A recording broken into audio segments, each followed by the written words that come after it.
This is the P1 Dragon.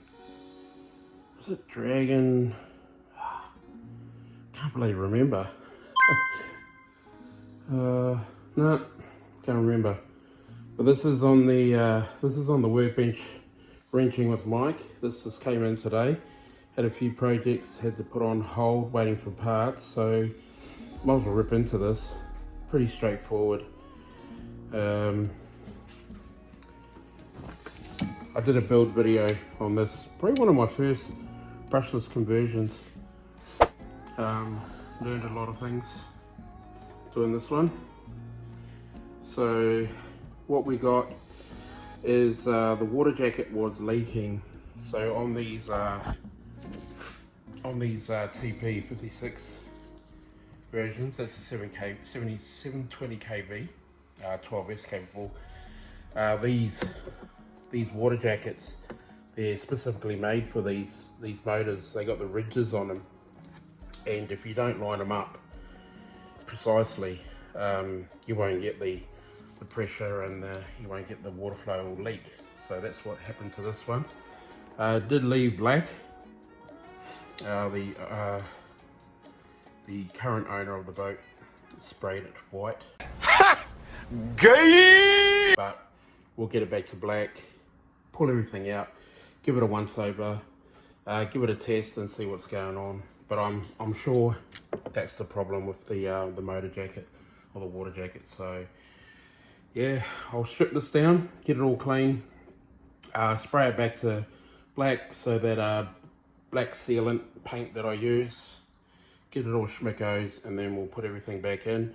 But we'll also, when we pull that out, we'll double check what's going on. So Dragon Hammer, I think it's called, the P1 Dragon Hammer. Very nice offshore boat.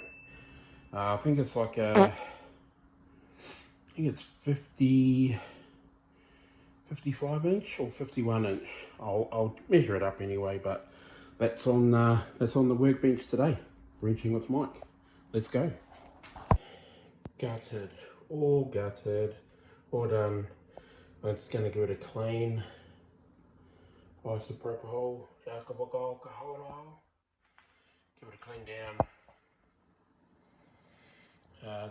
Tape off a few things, and then give it a spray. Then I'll get into the motor. All done. Spray painted. It's just the colour, that's all, but it does seal it. Few little, you know, just like on your outlets, inlets, and all that other stuff. It does seal it up, so it is pretty good. So there's a can, 20 bucks, and yeah, acceptable. But this, okay. So everything else I've cleaned up, checked out, and with all the control as well, all looking good. ESC was good. Cleaned up the OSC 5-inch rail mount. I think some of the hardware I'm going to replace with stainless. The drive is good. The fixie drive 1/4-inch is good. So this in question, so this is what I was talking about. So you got these ribs here, and then you have usually 2 gaskets that go around here and there, and then this thing it's like it's off like 1/2 mil, but when you push it on, it's got to line up exactly right with those inside, but it actually doesn't, so you got to finesse it around. But actually there was one O-ring. There was one O-ring missing, so lucky I've got some spares. But what I'm going to do is I'll try to finesse it.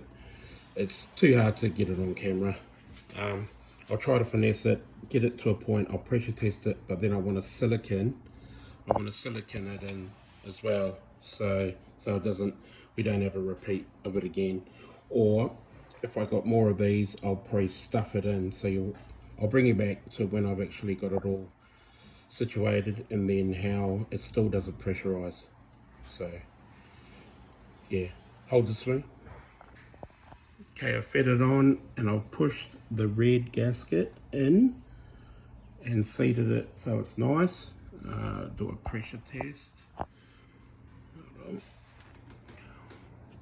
Do a pressure test.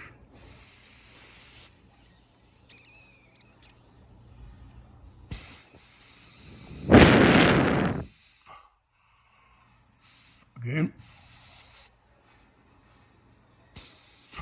There we go. So I'm going to run a bead of silicone over there and behind it as well, because yeah, I don't trust this. If I got a couple more gaskets, I might just shove it in there as well, in case.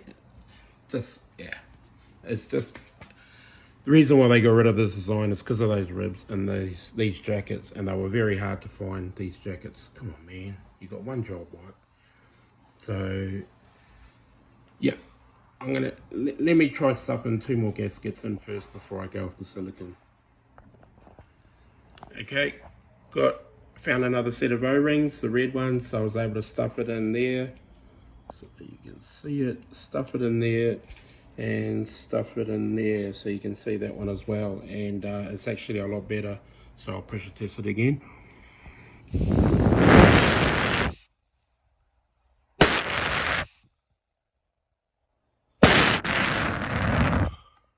There we go, beautiful. All right, we will wait for that to dry and then go back to assembly.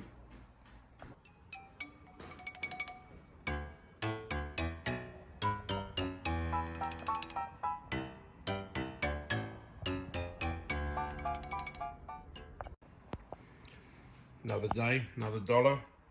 Setup time, I just had to do a bit of touch up just along there on the paint, but I'm gonna start, oh man, that glow, eh? Oh, killing my life. But I'm gonna start with the battery trays. Oh, that glow, it's just crazy. Hold on. Oh, curse you, sunny weather. Yeah, I'm gonna start with the battery. Everything's in. Well, ESC motor and radio battery tray is in.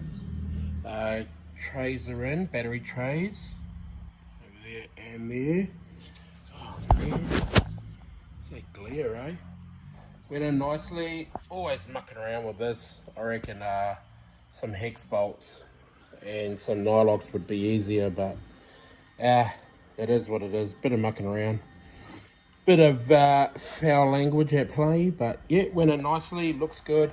I just got to put the steering link in and the flexi shaft, so that's what I'm doing now. That's why I got the gloves on, because I've got to go in deep.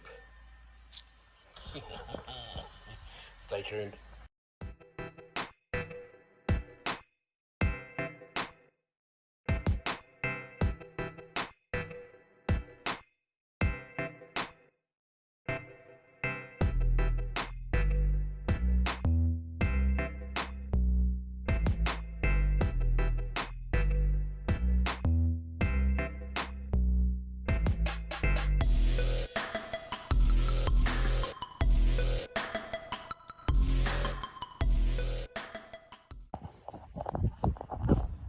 Done. Dun dun dun dun dun. Prop in. Stinger, that's a stinger. Focus. Put the stinger in, prop in, tightened up on the collet. 14mm, 16mm.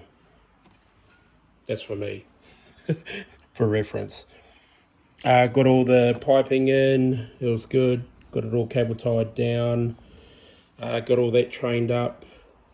Got the antenna there. If I haven't, come here. Haven't shown you, this is actually a power extension, power supply cord grommet, you might as well say. Got these from AliExpress. Flexible, and they push in. So bloody handy to have. So that's the bit that sticks out of the power supply on your flexi, on your power cord. So that's the bit, obviously not this one, but that's what that one's for anyway. But yeah, happy with this. Looks better. Back in black. Everything looks good. It was straightforward. I'll probably do a water test on those. Just pop them out of there, throw the hose on, and then just check. Because I got a couple of days. I smashed this out in like